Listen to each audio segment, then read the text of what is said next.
Está no ar o Love the Problem, o podcast oficial da Knauer e K21. Insights valiosos, dicas práticas e as principais tendências do mundo corporativo. Toda semana para você.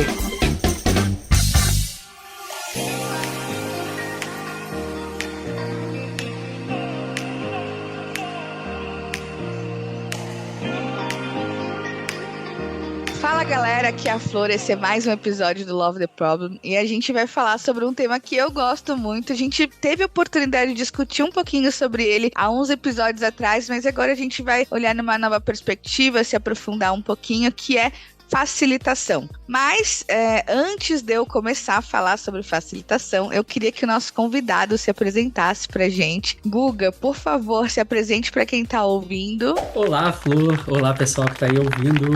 Muito prazer estar aqui de volta no Love the Problem. Aliás, da última vez, né, tinha ficado um longo tempo sem vir aqui, prometi que não ia demorar a voltar e olha só, né, estamos aqui já novamente. E vai ser um prazer pra gente falar desse tema que eu sou suspeito pra falar, eu gosto muito. Inclusive, sempre procuro aprender, seja o lugar que eu tiver, assim, um evento que eu tô vendo podcast, eu tô sempre atento, assim, tentando aprender com as pessoas, olhando. E, Flor, quanto mais bater esse papo com você aqui, a nossa trainer de facilitação aqui na K21 e na Knauer, então, bem, vai ser um prazer. Muito rapidamente, talvez alguém que está ouvindo aqui ainda não me conheça, eu sou consultor estrategista aqui na Knauer.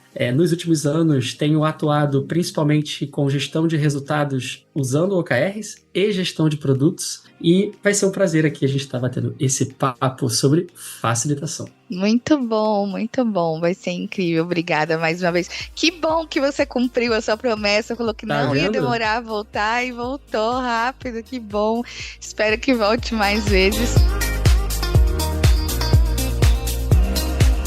Mas vamos lá, gente. Facilitação. Vamos lembrar aqui, vamos pensar. Sabe quando aqueles momentos em que vocês já passaram por uma reunião que, nossa, a reunião fluiu, as ideias apareceram, as pessoas participaram. Quando terminou, você pensou, nossa, rendeu mesmo, né? Pois é. Muitas vezes o que está por trás desses encontros produtivos e leves é uma boa facilitação. Mesmo que a gente não chame de facilitação, né, Guga? Porque existe aí, eu acho que uma questão que as pessoas, se não for um workshop, se não for um treinamento, ou se eu não disser que eu estou fazendo uma facilitação, é porque não existe facilitação. E não é bem assim, né? Exatamente, né? Inclusive, né, o nosso objetivo ao facilitar é literalmente facilitar, né? E não dificultar.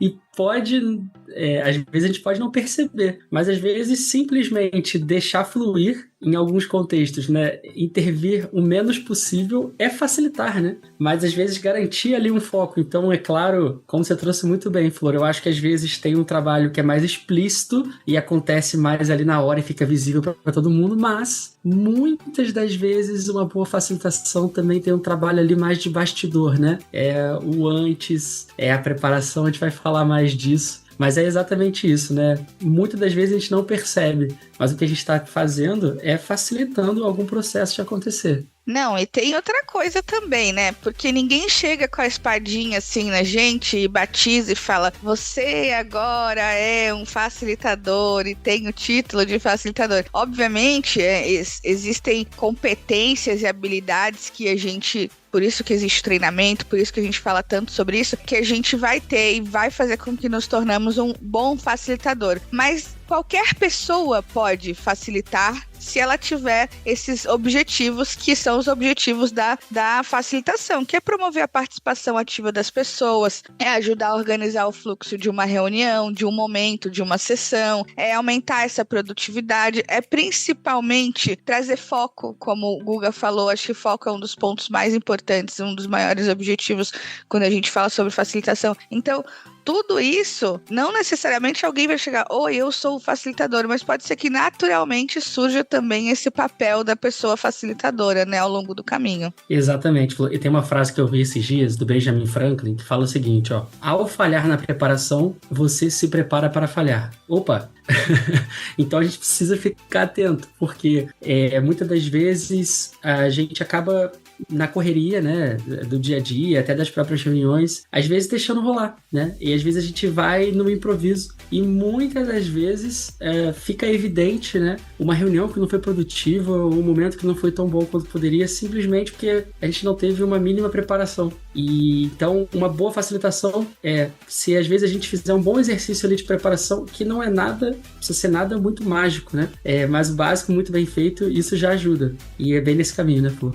Não, e tem outra coisa também que eu acho que faz... mas o que é uma reunião sem facilitação? O que é uma reunião com facilitação? Eu diria que uma reunião com facilitação, ela tem intencionalidade. Então, eu entendi o que está acontecendo ali, eu entendi o objetivo que a gente tem com aquele momento, quem são as pessoas que estão ali inseridas, e eu intencionalmente vou fazer com que esse processo flua da melhor forma possível, né? O que faz com que isso seja uma boa facilitação também. Mas tem mais coisa que faz uma facilitação ser boa, não tem? Com certeza, Flor. Assim, eu acredito que a facilitação, ela é um processo. E o processo, ele precisa ser coerente, relevante e até prazeroso. Então, as pessoas às vezes perguntam, né? Como medir se uma reunião está sendo boa, se um encontro está sendo bom? Eu falo que o primeiro critério é o critério, cara, você tá gostando de estar ali? Está relevante estar ali naquele momento? E essa pergunta vale não só para você responder, mas também para que você tente perceber se para as outras pessoas também está sendo relevante e prazeroso estar ali. Eu acho que esse é o primeiro critério, porque quando a gente está no local, participando de alguma reunião e a gente percebe, a gente sabe o resultado que a gente quer alcançar, está muito claro o propósito ali. E muitas das vezes as coisas estão amarradas, estão coerentes. A gente sente que não está perdendo tempo, assim, né? Às vezes a gente sabe que precisa gastar um pouco mais de tempo se alinhando aqui ou ali, mas, no geral, eu acho que isso define uma boa facilitação. Então, é simples, mas eu acho que é o primeiro passo, é o primeiro termômetro. Se estar ali é relevante. Se você está naquela reunião e está pensando assim, cara, o que é que eu estou fazendo aqui? Essa reunião poderia ser um e-mail, ou aquele treinamento que está falando, sabe? Aquela formação falando mais do mesmo. Vários conteúdos que a gente já leu e a gente já sabe e a gente só fica repetindo. Às vezes não tem uma aplicação prática. Tudo isso são sinais, né, de que o processo ali poderia ser melhor. Então, eu vejo, Flor, a facilitação como um processo que precisa ser coerente, relevante e prazeroso para as pessoas que estão ali. Eu acho que esse termômetro assim, já indica muito bem, sabe, uma boa facilitação. Tem algumas coisas que eu acho que fazem com que a gente chegue nesse lugar do prazeroso, do coerente, que é primeiro a gente conseguir enquanto facilitador, construir um ambiente seguro para aquelas pessoas que estão ali, para que elas possam se sentir seguras e confortáveis para contribuir. E aí, a partir daí, vai vir a leveza, a partir daí vai vir ser prazeroso ou não. Mas você sabe que quando eu tô no treinamento, logo no início, uma das perguntas um exercício que eu faço com as pessoas é falar assim, pessoal, tentem lembrar de alguma facilitação, algum momento que vocês tiveram que foi muito bom, que valeu muito a pena. O que aconteceu para gerar esse sentimento em vocês? E a resposta que eles me deram foi uma resposta muito legal. A maior parte das pessoas, pelo menos, menciona isso, né? Tem vários outros fatores, mas um dos que mais aparece é a escuta ativa. Eu me senti... eu senti que eu estava lá participando daquele momento e as pessoas estavam de fato escutando, estavam prestando atenção no que estava acontecendo, existia esse momento, eu podia, ou seja, tem um ambiente seguro, consequentemente a escutativa, né? Então eu acho que esses são dois fatores que fazem toda a diferença também para se ter uma boa facilitação. Sem dúvida, né? Quando as pessoas elas sentem que estão sendo ouvidas, elas dizem coisas, né? Exatamente. E se as pessoas dizem, né, significa que elas estão participando. E esse é um bom sinal mesmo. Mas verdade. Você sabe que, às vezes, eu acho que eu, pelo menos, já ouvi algumas pessoas falarem sobre isso. E existe um equívoco de que facilitar é aquela presença 100%. Eu tô ali em cima, eu tenho um exato momento para fazer todas as coisas. Vamos lá, vem, e o facilitador tá ali. E não é bem isso também, né? A gente estava falando ali agora há pouco sobre a preparação, né? Eu acho que tem 3 elementos, Flor, que são muito importantes, assim, quando a gente pensa na preparação de uma facilitação. O primeiro deles é o foco, acho que você até mesmo citou agora há pouco, que é o resultado que nós desejamos, né? O que a gente quer alcançar ou estimular. Isso precisa estar muito claro. né, para as pessoas. Eu acho que é uma ótima prática a gente deixar isso claro, inclusive no convite, né? Antes, quando a gente abre, a gente também deixar isso bem explícito. Às vezes deixar as pessoas até...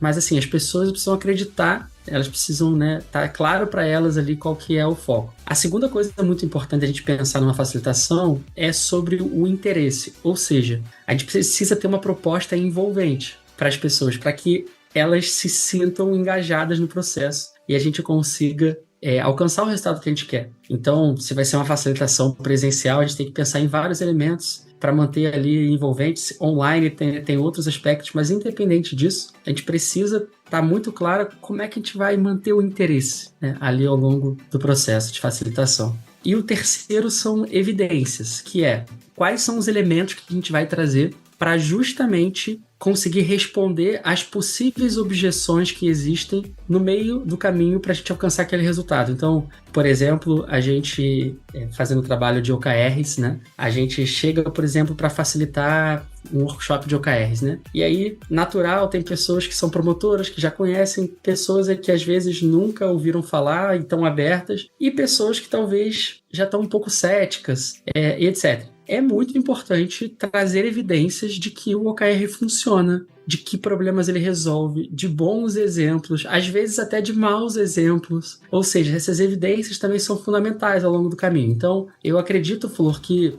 assim, esses três elementos, né? A gente pensar no foco, qual que vai ser o interesse, a proposta envolvente, e também as evidências são elementos, né, fundamentais aí na preparação para que a gente, de fato, consiga chegar, né, nessa boa facilitação. Eu tenho uma pergunta, acho que um pouco polêmica, pelo menos nas aulas sempre rola essa polêmica. A gente falou agora sobre conseguir trazer as informações necessárias, você falou sobre os OKRs, né, um tema muito específico, mas no geral, você acredita que o facilitador, ele é o especialista também? Ele deveria ser? Ele pode ser o especialista e muitas das vezes é bom que seja, para inclusive conseguir ter esse termômetro se a conversa está indo no lugar certo ou não, mas não significa que ele precisa ser o maior especialista e nem o protagonista. E esse lance do protagonismo, né, Flor? Eu acho que é um dos maiores desafios do facilitador, que é compartilhar o protagonismo. E eu falo por experiência própria, assim, né? Ao longo da jornada, a gente dedica muito tempo, né, preparando. Às vezes a gente se apega aos passos que a gente pensou, às vezes a gente se apega ao discurso, ao pitch, e às dinâmicas, sabe? Tem aquela dinâmica que, nossa, mexe com o nosso coração. Mas em alguns momentos, o momento vai requerer adaptações. Sim. E, inclusive... Sabe aquela história, Flor, quando a gente que dá treinamento sabe, né? A gente tá com um conteúdo aqui engatilhado, a gente vai falar, e aí uma pessoa vem antes e fala. E aí, às vezes, a gente fala assim, nossa, eu ia falar, não, segura aí, que eu já eu vou trazer. No fundo, pode ser a gente querendo, sabe? A gente tá querendo puxar o protagonismo pra gente. Então, esse ponto, Flor, que você trouxe, eu acho que é fundamental, né? Porque os verdadeiros protagonistas do processo de facilitação definitivamente são as pessoas que estão envolvidas, é o coletivo, né? E não necessariamente a pessoa, né, que está conduzindo o facilitador. Então, gente, não. A resposta é não. Existem momentos em que a gente vai precisar, enquanto facilitador, ter uma certa expertise sobre determinados assuntos. Mas é possível que uma pessoa consiga facilitar um processo tendo clareza, fazendo uma boa preparação, como o Guga falou, tendo clareza do objetivo, qual o foco, sem ser especialista. Porque, nossa, isso aparece muito, é uma dúvida que aparece muito no treinamento, porque existe esse pensamento aí que não, se eu vou lá facilitar, eu tenho que ser o sabichão, o que mais sabe dentro da sala. E não, muito pelo contrário, eu tenho que saber identificar quem são as pessoas que vão me ajudar e me trazer as melhores informações dentro da sala. Então, ter esse olhar atento a todo mundo que está participando vai fazer toda a diferença de como eu vou lidar, como eu vou ser como facilitador, né? Porque tem esses pontos que... E o do protagonismo que você falou, nossa, é uma coisa que eu repito bastante, que é o facilitador não é o protagonista. Não é um show da facilitação, não é o show da Xuxa da facilitação. Então é muito importante a gente sempre entender que o nosso maior objetivo é criar o melhor ambiente possível para que as pessoas que estão lá consigam prosperar dentro do objetivo delas, dentro do propósito delas, né? Exatamente, Flor. e desse ponto que você está trazendo, acho que é legal destacar também um outro extremo, né? Que é quando a gente chega para facilitar algo que a gente também não tem muita propriedade. Sim. E aí, eu acho que aqui tem algumas dicas importantes, porque você também falou que usou a palavra intencionalidade, né? Na facilitação. E talvez esse seja uma das coisas mais importantes para um facilitador, é manter a intencionalidade, porque às vezes a gente fica tão preocupado com a forma que às vezes a gente acaba perdendo o foco porque a gente não tem a intenção ali muito clara de onde quer chegar, ou às vezes a gente não sabe dizer se a conversa está indo para um lugar relevante. Então, por exemplo, já participei de N reuniões discutindo ali o negócio, discutindo tecnicamente um assunto, que a conversa estava boa e aí o facilitador interrompe e fala assim, não, gente, podemos discutir isso depois? Vamos deixar aqui no parque lote e vamos para... Aí eu falo assim, não, mas a conversa estava boa. Exatamente. Ou seja, essa intencionalidade não tem jeito, a gente só consegue manter se também quem está facilitando consegue ter um mínimo domínio sobre o assunto. E aí, aqui tem uma dica valiosa para quando você tiver que facilitar algo que você talvez não domine tanto ou você não seja o especialista na sala. E eu aprendi isso também na prática, que é sempre estar conectado com a pessoa que tem essa noção, para você estar validando esse termômetro. Então, no online, por exemplo, cara, tá conectado ali por mensagem com a pessoa e você fazendo uns checks, assim, se tá no caminho bom. Às vezes, se for numa facilitação presencial, se não conseguir fazer ali de forma mais discreta, às vezes trazer para o explícito ou perguntar diretamente para uma pessoa ou outra ou para o grupo se tá relevante, mas essa intencionalidade é super importante. Então, acho que é um outro extremo, né, Flor? Você trouxe quando é o especialista, mas quando não é, isso também pode ser um grande risco. E aí é preciso se ancorar em quem é, né? É verdade, mas tá, entendemos aqui algumas características do que é, de como seria uma boa facilitação. Mas como a gente chega nesse lugar? Como a gente estrutura uma boa facilitação, né? Porque a gente está falando muito numa perspectiva de que já aconteceu, né? Já teve a preparação, já estruturou, a gente funcionou ali e chegou num lugar legal. Mas como eu faço para chegar até aí? Excelente, Flor. Tem muitos caminhos, né? E tem muitas ferramentas que podem ajudar.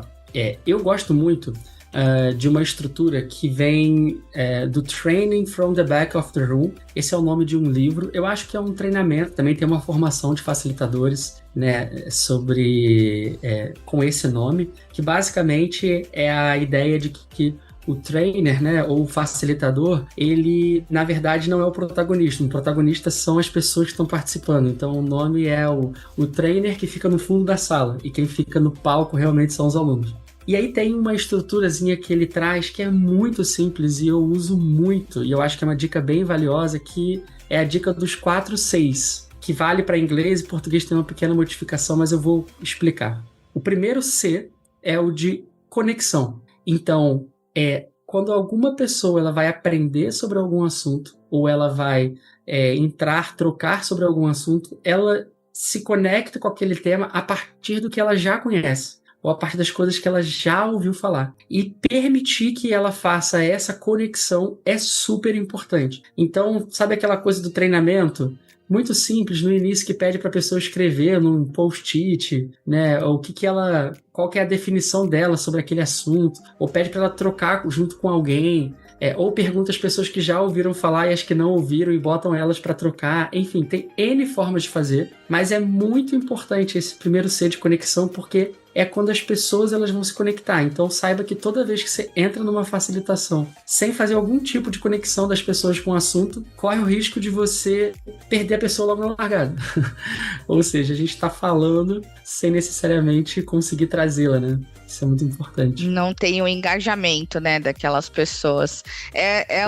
Acho que fala-se sobre isso muito na andragogia, né, que o adulto, ele aprende com base no que ele já viveu e no que ele conhece. Então, quando você consegue fazer essa conexão, você cria lá o rapport, né, esse momento com ele, e a partir dali você engajou ele. Obviamente não eternamente, você vai ter que fazer um trabalho de continuar se conectando, mas é um momento muito importante que não dá para perder assim no início da facilitação. Exatamente, isso é muito poderoso, Flor, assim, eu já vi diversas vezes em treinamento, assim, quando você dá voz às pessoas e elas participam, você já vê que o brilho no olho muda, a pessoa já fica mais atenta, ela sente que o que ela falou importa. Às vezes, uma pessoa perto que não considerava muito ela, viu que ela sabe sobre o assunto e aquilo gera uma conexão, literalmente conexão, assim. Então, esse é um passo muito poderoso. Um segundo passo, e aí esse talvez é o mais frequente, mais fácil, é o C de conteúdo, que é o conteúdo ali da facilitação, né? Ou que a gente vai trazer. E, aliás, esse, inclusive, é o maior candidato de ocupar a maior parte do tempo.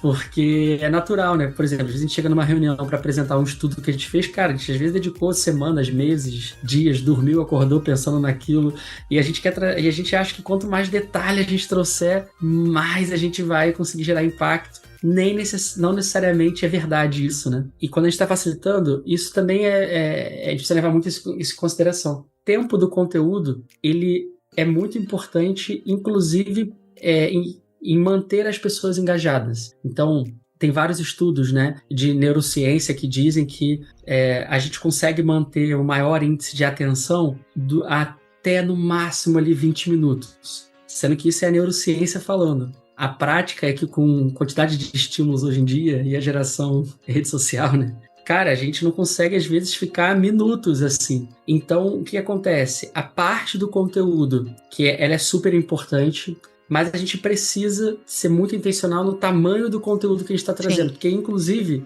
ao invés de trazer um grande bloco de conteúdo, a gente pode trazer um bloquinho de conteúdo, misturar ali com outros elementos, depois traz um pouco mais. Então, essa parte do conteúdo também é bem importante, né? A gente dosar. E junto com o conteúdo, com essa importância, vem também a importância de uma habilidade que é a comunicação, né, para o facilitador. A gente fala muito sobre comunicação assertiva, né, forma que você consegue passar a informação que você quer passar da forma mais clara e objetiva possível e sem, obviamente, ser agressivo, nem ser passivo, nem se colocar em um lugar. Então, para quem é facilitador, para quem quer estar numa posição de facilitador, é muito interessante ter isso em mente, que a habilidade da comunicação é uma das mais importantes que tem para um facilitador. Exatamente. E tem vários formatos de conteúdo, né? Também não necessariamente precisa ser só expositivo.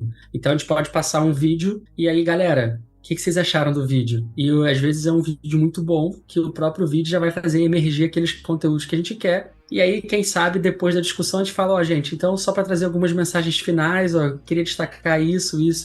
Ou seja, também é uma forma um pouco mais interativa, né? Tem muitas formas, né, de trazer esse conteúdo também, né? Sim, com certeza. Eu gosto bastante de vídeo, é uma coisa que eu uso bastante, porque bom, né? Tem o movimento, né? O movimento é diferente, então faz com que as pessoas prestem atenção de uma forma diferente. Nossa, o supra-sumo pra mim são as pessoas que conseguem pegar trechos de séries e de filmes e fazer uma aplicação assim. Nossa, eu adoro. Eu também. Porque é legal, né? Cinema também é apaixonante ali. O terceiro C, Flor, e aí essa é a diferença do português pro inglês, porque em inglês é o concrete practice, né? Que é a prática concreta, na verdade. É o momento que a gente vai fazer com que as pessoas botem a mão na massa. Então, a gente passou um conteúdo, né? Ou a gente está trazendo algum tema. Às vezes, passar um exercício, um desafio, uma análise para fazer, alguma coisa que ela vai poder botar a mão na massa. Cara, um exercício mais simples que seja de certo ou errado, qualquer coisa, mas alguma coisa em que vai exigir com que ela exercite aquilo que ela está absorvendo. Isso é super importante. E aqui na K21, inclusive, né, Flor, a gente acredita bastante, né, nesse botar a mão na massa, né, no aprendizado prático, né, no ensino puxado, né? Isso, eu acho que eu tento fazer em toda a facilitação, eu acho que é muito interessante fazer essa divisão, como você falou, né? Eu trago conteúdo, eu trago a prática, ou trago a prática, eu trago conteúdo, no caso do ensino puxado, porque vai fazer, mais uma vez, a gente não está inventando, isso é andragogia, a forma como o adulto aprende, ele aprende praticando e tem várias formas diferentes. Então, quanto mais formatos diferentes a gente consegue trazer para dentro dessa prática, maior vai ser a chance que aquelas pessoas vão absorver o que está acontecendo, se identificar, entender, enfim, compreender o que está acontecendo. Exatamente.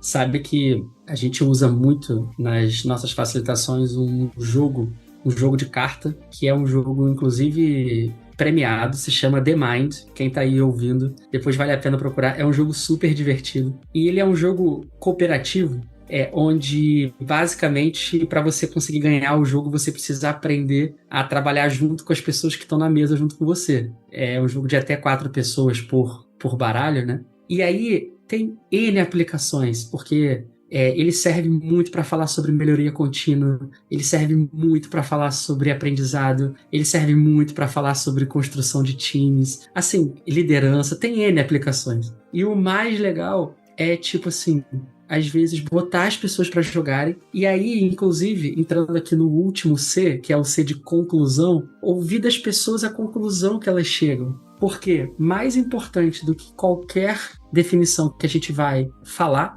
essa pessoa, ela vai guardar a conclusão que ela chegar. Então, acredito muito na prática ali do exercício prático, né? E botar as pessoas para fazer, porque no final do dia, muito mais importante do que qualquer coisa que a gente possa falar é o que ela vai viver, que inclusive vai ser marcante na mente dela, né? Outra polêmica aqui, que a gente discute bastante na aula, que acho que tem a ver com essa parte da conclusão, né? Além do que a pessoa vai levar, do que a pessoa vai aprender, qual que é o papel do facilitador em entregar o resultado? A polêmica é, facilitador, ele é responsável pelo resultado de uma sessão, de uma dinâmica, de uma reunião? O que você acha? Ótima pergunta, Flor.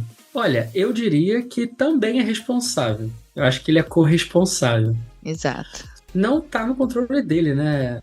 Conseguir garantir que vai acontecer. Mas eu acho que o que tá no controle dele é o lance que a gente tinha falado da intencionalidade, que é garantir um tempo de qualidade para que o resultado ele surja, ele chegue. E, inclusive, em alguns momentos pode ser estratégico pausar uma facilitação e voltar em outro momento. Perfeito. Né? Perfeito. Isso pode fazer sentido. Mas eu acredito muito, Flor, que ele é corresponsável, assim. Acho que seria muita pretensão dizer que ele é o único responsável, né? Perfeito, mas por que eu falo isso? Eu concordo com você plenamente, na minha visão também ele é corresponsável, porque a condução do processo, dado que tinha um foco, que tinha um objetivo claro, estava nas mãos da pessoa facilitadora, né? Então, não dá para chegar no final, eu não tenho nada a ver com isso, imagina, eles que não conseguiram chegar onde deveriam chegar, né? E é uma coisa que tem muito essa dúvida, né? O quanto que a pessoa facilitadora, ela tem essa responsabilidade de estar conectada com o resultado, mas eu também concordo com você, ele é corresponsável. A gente precisa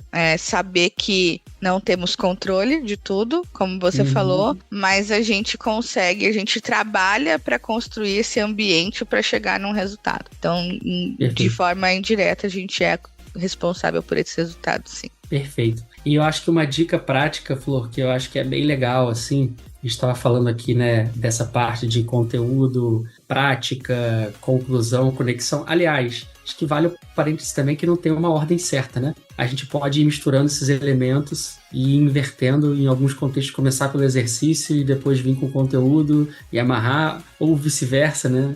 Acho que vale esse parênteses. Mas acho que uma dica muito legal a gente está falando sobre esse tempo de qualidade para permitir com que as pessoas aprendam, cheguem nas suas conclusões e cheguem nesse resultado, intencionalmente garantir, tenha essa troca, né? Então, por exemplo, eu gosto muito de ir no presencial, depois de um bloco importante, fazer todo mundo ficar de pé. Gente, vamos ficar em pé, vem aqui no fundo da sala, ou vem aqui na frente, vamos fazer uma roda aqui, ou às vezes separa eles em pequenos grupos e bota para falar, gente, qual foi o principal aprendizado dessa sessão? O que mais te marcou? Qual a relação que você vê disso com o seu dia a dia? Enfim, as perguntas podem ser das mais variadas, mas só de fazer as pessoas ficarem em pé, o sangue circular, ela tem que se expressar, usar a linguagem corporal, ela ouvir as outras pessoas, ela ouve alguém, ela lembra de um negócio e aí ela também quer falar e ela se sente ouvida. Ou seja, essa eu acho que é uma dica muito valiosa. Vale no online também. Acho que no presencial acaba tendo esse efeito maior, mas ter esses pontos de qualidade, essas paradas, né, com tempo de qualidade para ter essas trocas, eu acho que é uma dica bem valiosa, assim. E às vezes a gente fica pensando, nossa, mas meu Deus, vai comer meu tempo, eu só tenho 2 horas aqui, mas saiba que talvez esses minutos que parece que vai estar tomando tempo da facilitação, no fundo, talvez vai ser um momento que vai ser mais relevante. vai fixar, assim. Acho que essa é uma dica prática bem valiosa, assim. A gente procura usar muito e geralmente tem muito efeito. Gosto bastante da pausa. Eu acho que a pausa é um artifício não só para as pessoas que estão participando, mas para nós enquanto facilitadores. Então, uma dica, a gente falou muito sobre se adaptar, sobre ter um plano, e tudo bem ter um plano. Eu amo fazer um plano, gente. Eu faço plano minuto a minuto, tudo bonitinho, minhas agendas de facilitação. Aí chega na hora, se adapta a tudo, mas você tinha segurança para fazer isso, porque você tinha na cabeça tudo que precisava ser feito. E aí a pausa é o momento que a gente tem para poder entender, respirar, entender se está indo pelo caminho certo, se eu preciso fazer uma adaptação, se eu preciso fazer algum movimento. Então a pausa não é tão boa quanto para as pessoas, mas para o facilitador também, né? Usar esses momentos para poder dar uma reorganizada, olhar, tentar ver de fora, falar, não, tá funcionando, a gente está chegando onde a gente deveria chegar, tá indo para o caminho que deveria ir, e muito bem. E sem a pausa a gente não tem esse espaço. Sem a pausa, a gente não tem o espaço de se adaptar, de pensar, de refletir. E aqui não é uma pausa eterna, tá, gente? São coisas muito rápidas, que sejam 5 minutos, 7 minutos, mas faz toda a diferença. É importante vocês considerarem nas facilitações de vocês a pausa. Com certeza. Vamos falar sobre como que a gente entendeu que é uma boa facilitação, a gente entendeu como a gente pode construir esse caminho para poder chegar nesse lugar de uma boa facilitação. Passamos, deu tudo certo na nossa facilitação. Como que a gente fecha uma boa facilitação? O que a gente faz nesse momento de encerramento? Porque eu acho que é muito importante a gente ter clareza que a facilitação ela tem início, meio e fim. E muitas vezes acaba deixando, acabou, tchau, tudo bem, tchau. Mas não, como que a gente faz isso? Excelente, Flor. Eu acho que um ponto muito importante quando a gente pensa na finalização, a gente precisa dar visibilidade do resultado. E aí, eu acho que a gente precisa ser bem direto ao ponto e ser franco. Se a gente atingir o resultado, de alguma forma, né? Porque é claro que sempre a gente pode melhorar e a gente pode evoluir, e inclusive às vezes a gente constrói coisas que a gente sabe que vai ser refinado, mas só de dar o passo e conseguir construir, a gente precisa dar visibilidade e, nesse caso, inclusive, comemorar, celebrar com as pessoas. Por exemplo, eu vou citar mais uma vez o exemplo dos OKRs, mas várias vezes a gente está lá no workshop de OKRs que a gente precisa fazer um exercício de definir um bom objetivo, seja para uma área, seja para uma empresa toda, definir bons indicadores, fazer essas escolhas muitas das vezes toma muita energia, tempo de discussão, às vezes requer conectar muitas informações, e aí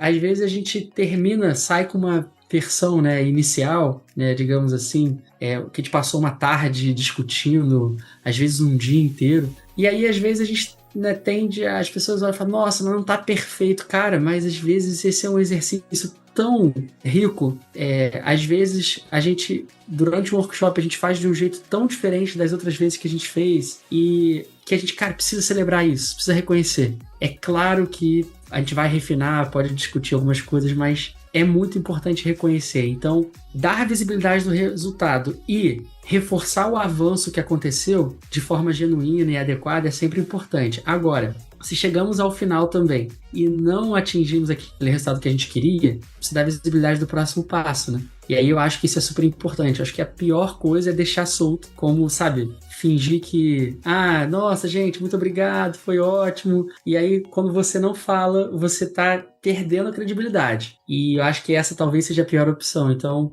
eu acho que um elemento de fechamento, o primeiro que eu traria seria esse do resultado. Gente, além do resultado, mas o dos próximos passos, deixa eu abrir um parênteses aqui, a gente está falando de facilitações onde isso se encaixa, onde existe a possibilidade de trabalhar próximos passos, né? Porque existem facilitações de eventos e coisas do tipo que acabou, ali você não vai ter como seguir, mas entregar alguma coisa para aquelas pessoas, mostrar o que foi criado e o que vai ser feito com aquilo é melhor, porque muito provavelmente você vai precisar de outra facilitação E isso vai engajar as pessoas, ou desengajar completamente, caso você não deixe explícito. Então as pessoas vão pensar, uai, por que eu tava ali esse tempo todo? Por que eu dediquei e me esforcei, sendo que o resultado não vai ser utilizado, ou não vai ter um prosseguimento? Então eu acho que esse é um dos pontos mais importantes mesmo, a gente principalmente mostrar o resultado e definir quais são os próximos passos. Exatamente. Tem um outro, Flor, também, que é um espaço para ouvir as pessoas. Porque é isso, né? Se o processo de facilitação não é só do facilitador... Exato.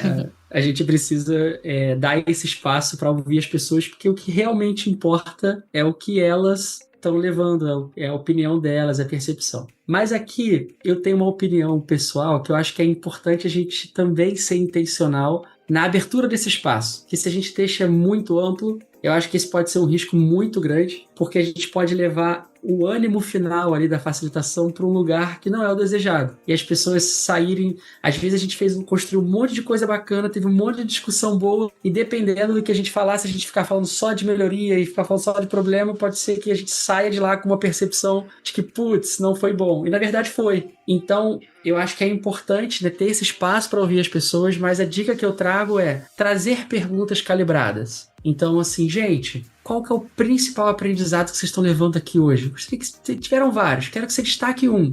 Cada um vai ter um espaço aqui para falar. Ou daqui a pouco, se tiver que trazer, se você for a intenção ter um espaço para ouvir as pessoas, para ouvir sobre melhorias, a minha dica é até ouve sobre melhorias, com perguntas calibradas também, mas depois eu acho que tenta fechar com destaques, aprendizados e eu acho que coisas positivas, porque a forma como as pessoas saem impacta muito. Eu acho que é importante as pessoas saírem nesse ânimo mais pra cima, sabe? Olhando mais pra um lado positivo, né? É o que elas vão se lembrar primeiro, né? Ali o que Exato. Acabou de acontecer, o que elas vão se lembrar primeiro. Eu costumo fazer, como você falou sobre as perguntas calibradas, fazer uma dobradinha mesmo. Eu pergunto que, às vezes, o que poderia ter visto e não viu, que gostaria de ter visto que não viu, mas sempre depois o aprendizado, ou qual foi a melhor lembrança, como você sai daqui. Essas são algumas perguntas que podem ajudar a elevar esse ânimo aí que a gente tem, que é o nosso objetivo também, né?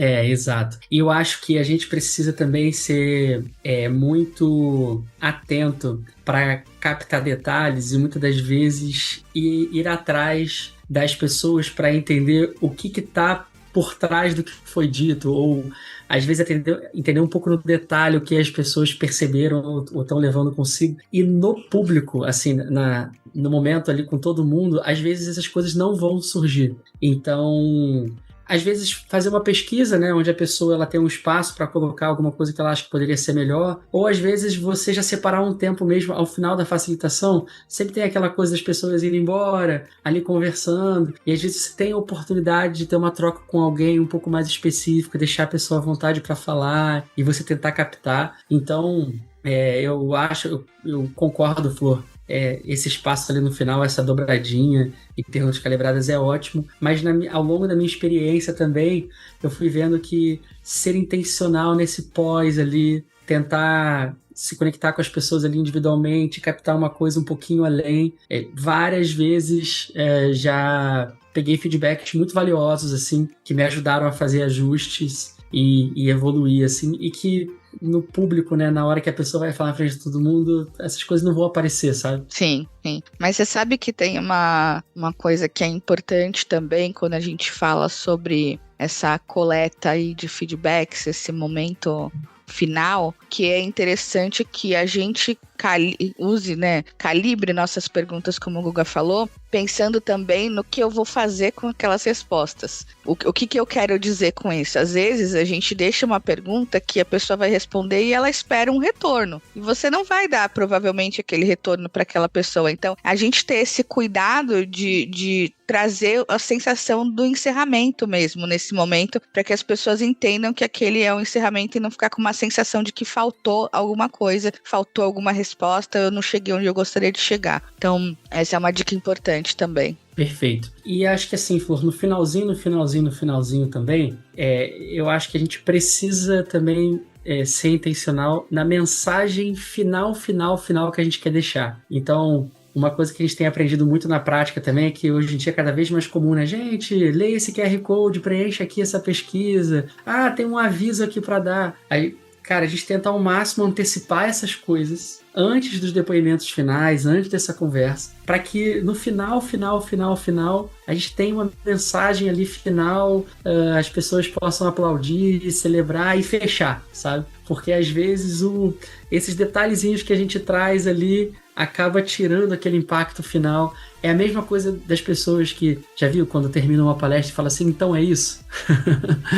Que você tem a oportunidade de deixar uma mensagem impactante e tal, e às vezes a gente vai preenchendo com coisas com detalhes que não são, que poderiam ser tratados em outro momento, de outra forma, né? Então acho que essa é uma dica valiosa também. A gente tem procurado estar atento, assim, nas nossas facilitações aqui em clientes, treinamentos, eventos, etc., para ter esse caprichozinho. É um capricho, mas faz diferença. Faz diferença. A forma como as pessoas vão lembrar faz toda a diferença. E sabe o que eu queria saber agora, trazendo pro mundo real, por assim dizer? Teve alguma facilitação boa ou não tão boa, assim, que te marcou, que você fala assim, puxa, aqui... Esse dia foi louco? Alguma que você olha e fala assim, esse dia foi louco? Tem alguma coisa por aí? Nossa, tem algumas, né? A gente rodando um monte de empresa.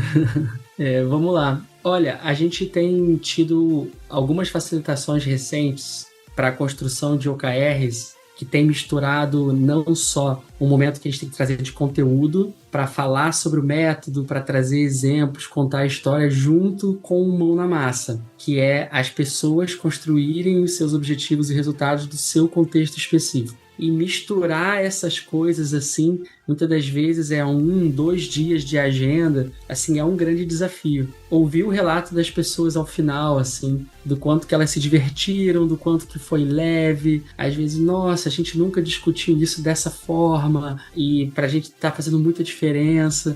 Pô, eu confesso que deixa o coração quentinho, assim. E o mais legal disso tudo é que, apesar de muitas das vezes a gente tá usando como referência materiais muito próximos, uma dinâmica muito próxima, sempre muda, né? Dado o público, o ritmo, a pergunta, o lado que as pessoas querem mais puxar, assim. Então, isso acalenta o coração. E essas facilitações, específicas, esses workshops de construção que eu falei, os últimos que a gente fez foi tipo para 50, 60, 70 pessoas. Então, tem um certo grau ali de desafio, o que é muito legal. Nossa, 50 pessoas tem um alto grau de desafio mesmo, assim, né? A gente tá curiosidade, a gente tá falando de quantas pessoas facilitando juntas um workshop de 50 pessoas? Boa. Normalmente, assim, a gente tem tido 4 a 5 pessoas, porque no momento da construção, principalmente, é importante acompanhá-los, né? Tá tirando dúvida, rodar as mesas, poder aprofundar um pouco mais. Então, tá em um grupo, assim, é bem importante, né? Até para ter diferentes percepções, muitas das vezes poder se revezar, né, nos conteúdos. Eu acho que esse processo do pareamento faz toda a diferença, né? E um dos casos que eu me lembro que aconteceu comigo, eu tava numa facilitação, tava pareando com uma pessoa daqui da Nauer, e a gente tinha montado, tava super seguro do conteúdo que tinha montado, da agenda que tinha montado, e aí a gente fez um pedaço do workshop, chegou em determinado momento, a principal stakeholder virou pra gente e falou assim, então, não é isso. Não tá indo pro caminho que eu tava imaginando. Aí a gente olhou um pro outro e falou, ok, vamos fazer uma pausa. Fizemos uma pausa, a gente conversou, olhou pro panorama geral, reorganizou, ajustou a rota, mudou um pouquinho, né? Ouviu o que ele tinha para o que ele estava sentindo, como ele estava se sentindo, né? Então tivemos várias habilidades, várias características aí, né? A capacidade da escutativa, a gente conseguia ouvir, entender o que aquela pessoa estava dizendo. A pausa, né? A dica que a gente deu da pausa, a habilidade de se adaptar, de ter um conhecimento sobre o material que está sendo apresentado, apresentado e se adaptar para poder chegar no lugar. Então, e depois deu tudo certo, foi incrível, a gente ajustou a rota e o feedback foi maravilhoso, assim, mas por que eu tô falando isso? Por que me lembrou esse caso quando eu perguntei de quantas pessoas estavam? Porque, muito provavelmente, se eu tivesse sozinho, se outra pessoa tivesse sozinho, eu não teria conseguido fazer isso. Então, é muito importante, gente, vocês que estão ouvindo a gente, sempre que der fazer uma facilitação, façam pareando. Pelo menos uma pessoa, porque existe esse equilíbrio, essa troca. Às vezes eu não consegui me conectar com determinadas pessoas e a outra pessoa consegue. Então, sempre que vocês puderem, mais uma dica aqui, parear quando forem fazer uma facilitação, eu recomendo, porque faz toda a diferença, né? É muito melhor quando não tá sozinho. Você me fez lembrar também um caso bem recente, Flor, que a gente estava indo para um cliente, também tinha preparado toda uma facilitação, eu também não estava sozinho. E aí eu tinha trago, né, toda uma sugestão ali de dinâmica para a gente fazer no workshop, etc. E a gente chegou nesse cliente, né, no dia anterior, a gente teve algumas reuniões, e aí as pessoas que estavam junto falou assim, olha, Guga, eu acho que deveria ser diferente aqui, ali e tal. Aí aquele lance do facilitador apegado, né, não, mas vamos seguir aqui e tal. Mas acho que no fim eles conseguiram deixar claro os pontos que valeria ajustar. Eu sozinho acho que não teria percebido. A gente conseguiu fazer ali os ajustes e, cara, foi muito bom também. Inclusive depois o cliente adorou e teve vários reconhecimentos, assim. Então, esse ponto que você está trazendo, Flor, eu acho que é fundamental, assim, também, né? A gente está com mais pessoas até para conseguir coletar essa percepção. E tem esse clássico aí, né, do cliente durante, né, não tá muito satisfeito. E aí eu acho que é melhor, se não tá atendendo a expectativa, cara, vamos parar, gente, e vamos rever ao invés de forçar, ficar fazendo um negócio que não faz sentido. Porém, muitas das vezes, a gente fez uma preparação, a gente conversou com as pessoas, meio que foi alinhado, mas aí eu não sei se às vezes a própria pessoa não prestou atenção ou se as coisas realmente mudaram. O fato tem muitos fatores aí que podem, eu acho, também estar relacionado, né? E aí, num primeiro momento é difícil, me colocando nessa situação várias vezes, né, Flor? Isso acontece muito. O risco de, na hora, você olhar e você ficar frustrado ali, chateado com você mesmo. E aí eu acho que esse lance também de estar em conjunto ajuda. Porque são tantas variáveis e, na hora, o menos produtivo vai ser ficar tentando encontrar qual foi a razão. Cara, se foi o cliente que não prestou atenção quando você explicou, se foi as coisas que mudaram, se foi você, pouco importa. O que importa é que precisa ser adaptado ali. Então, eu consigo empatizar também. Esse é um clássico, né? Das coisas terem que mudar e ter essa abertura para mudar e essa habilidade de adaptar. Isso é algo que a gente precisa desenvolver com o tempo, né? Mas o que me leva a uma outra habilidade que faz toda a diferença pra gente enquanto facilitador, que é a inteligência emocional. É a gente conseguir compreender o sentimento do outro e os nossos próprios sentimentos e saber lidar com isso, né? Então, isso com certeza faz toda a diferença. Gente, infelizmente, estamos caminhando para o final desse episódio, que eu ficaria aqui conversando muitas horas, porque eu amo esse assunto. Eu queria, Guga, que você deixasse aquele conselho lá, que ninguém pede, mas a gente dá do mesmo jeito, para quem tá ouvindo a gente, principalmente para as pessoas que estão nesse mundo, se encontram no lugar de facilitador, né? Ai, meu Deus, eu não sei o que eu faço, eu não sei por onde eu começo, ou já sou uma pessoa facilitadora, mas quero aprimorar minhas habilidades. O que você tem aí para dizer para esse pessoal que tá ouvindo a gente? Tem uma frase, Flor, que eu gosto muito, e a gente usa bastante aqui na Nauer, na K21, que é: se a gente não tá se divertindo em algum nível no nosso dia a dia, alguma coisa tá errada. Ou seja, tem que ter o fator diversão. E por que eu estou trazendo o lance da diversão? Porque para a gente conseguir chegar ao ponto de se divertir em algum nível, a gente precisa gostar, ter uma conexão real, genuína com aquilo. E para a gente, né, ter essa conexão real, genuína, certamente a gente dedicou tempo e é algo que a gente provavelmente tem alguma aptidão. Porque se a gente vai insistindo, né, a gente faz alguma coisa bem, um pouquinho melhor do que acima da média, isso começa a ser reconhecido. Muitas das vezes a gente começa a reforçar isso e todos nós, independente do ponto da carreira que a gente tá ali, a gente tá ali porque teve algumas coisas que a gente faz bem que nos levaram até ali. E enquanto facilitador, é importante a gente não só reforçar e retroalimentar essas coisas que nós somos bons, mas a gente não se esquecer disso. A gente tá apegado a isso, porque vai ser justamente essa a nossa fortaleza nas coisas que a gente tiver que fazer. E aí, acredite, ao longo do tempo, por mais que às vezes surjam tópicos novos, a gente seja colocado diante de desafios novos, sempre tem uma possibilidade da gente conseguir fazer uma conexão com algo que a gente é bom, que a gente confia, nossa zona de confiança, e puxar isso para jogar ao nosso favor. E se de fato a gente estiver se divertindo em algum nível, significa que eu acho que a gente está conectado com essas coisas que realmente importam e a chance da gente fazer um bom trabalho aumenta. E aí todo o resto da preparação, a facilitação, a nossa forma de conduzir, o quanto as pessoas vão... Tudo isso vai ser uma consequência se a gente estiver no nosso melhor,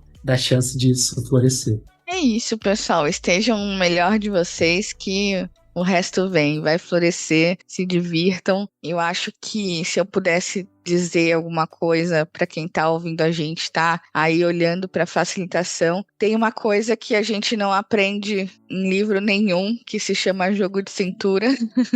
Então, eu recomendo que vocês olhem para essas habilidades que a gente consegue desenvolver, que o jogo de cintura vai vir com o tempo e com a experiência. Então, comunicação, escutativa, a forma, organização, gestão de conflito, todos esses pontos, né, conseguir promover isso. Quando vocês chegarem nesse lugar, vocês vão ter jogo de cintura e as facilitações vão ficar muito melhores e mais fáceis. Mais fáceis nem tanto, mas melhores com o tempo. A coisa vai melhorando, a gente vai criando uma casca grossa, assim, para passar por algumas situações. Então, desenvolvam essas habilidades que o resto com certeza vai ser mais fácil, independente da técnica que vocês vão usar. Exatamente, tem que aprender a rebolar, né, Flor? Gente, sério, tem que ter jogo de cintura, né? Porque, pô, como o exemplo que eu dei, né? Se não tivesse o jogo de cintura, não, tudo bem, a gente vai ajustar. Mas são pessoas e a gente tem que aprender a lidar com pessoas, né? No final das contas. Gente, eu queria mais uma vez agradecer, Guga, muito obrigada pela participação. Eu tô muito feliz que você veio aí num intervalo menor de tempo. Vamos tentar manter assim e marcar o próximo. Obrigada pelo tempo, pelo assunto, foi muito bom. E se você quiser deixar seu recadinho do coração para quem tá ouvindo a gente, fica à vontade. Nossa, é só agradecer, sempre um prazer estar aqui no Love the Problem, esse lugar que a gente ama de paixão. Espero que tenha sido aí um tempo bem relevante aqui e, como você bem trouxe, até uma próxima e que seja breve. Que seja breve. Tchau, gente. Obrigada. Até mais. Valeu, pessoal. Tchau, tchau, Flor.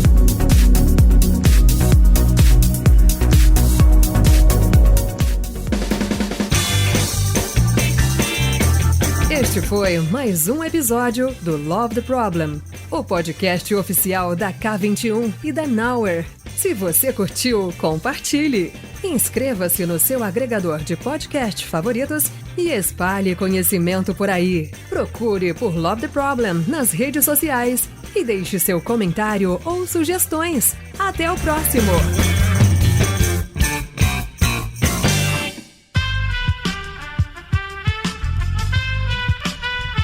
Esse podcast foi editado por Aerolitos Edição Inteligente.